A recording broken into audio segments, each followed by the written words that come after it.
ভয়ঙ্কর ষড়যন্ত্র ফাঁস, বাংলাদেশ দখলের পরিকল্পনা করছে ভারত।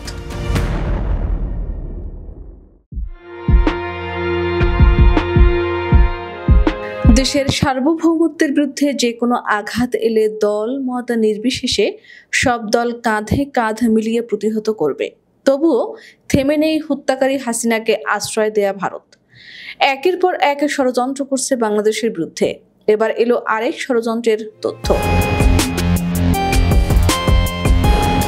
সম্প্রতি একটি আলোচিত অভিযোগও সামনে এসেছে, ভারত সরকার নাকি গোপনে বাংলাদেশের উপর প্রভাব বিস্তারের ষড়যন্ত্রে লিপ্ত।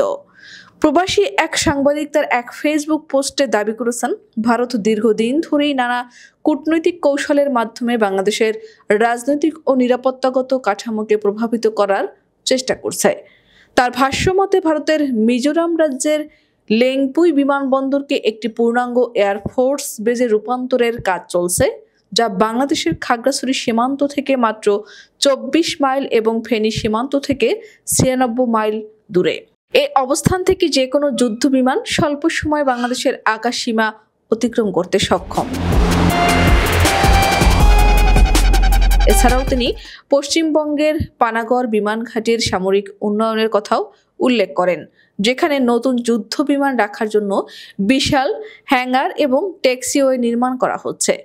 এসব কর্মকাণ্ডের মাধ্যমে ভারত বাংলাদেশের উত্তর ও দক্ষিণ দুই দিক থেকে কৌশলগতভাবে শক্তিশালী অবস্থান তৈরি করতে চায় বলে ওই সাংবাদিক জানিয়েছেন।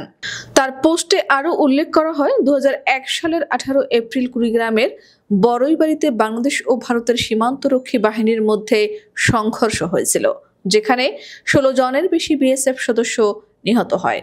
অনেক বছর এই দ্বন্দ্ব নীরবে চললেও সাম্প্রতিক সময়ে কিছু ভারতীয় রাজনীতিকের বক্তব্যে বাংলাদেশের বিরুদ্ধে বিভাজন ও দখলের হুমকি আবার আলোচনায় এসেছে।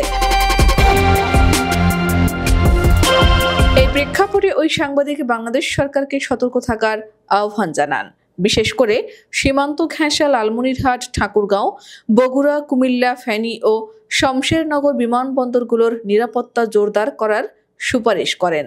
তার মতে মিরসরাই অঞ্চল হতে পারে শত্রুপক্ষের প্রথম লক্ষ্য, কারণ এর কৌশলগত ও অর্থনৈতিক গুরুত্ব অনেক। তিনি সতর্ক করেন, এখনই যদি বাংলাদেশ সঠিক পদক্ষেপ না নেয় তবে ভবিষ্যতে দেশের একটি বড় অংশ শত্রুর হস্তগত হওয়ার আশঙ্কা রয়েছে।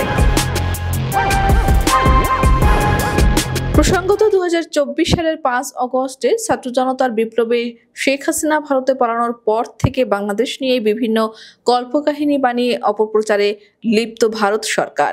দিল্লিতে আশ্রিত পতিত স্বৈরাচার শেখ হাসিনার অপতৎপরতা রুখে দিতে সব মত পথের মানুষ ও রাজনৈতিক দল ঐক্যবদ্ধ হয়েছে।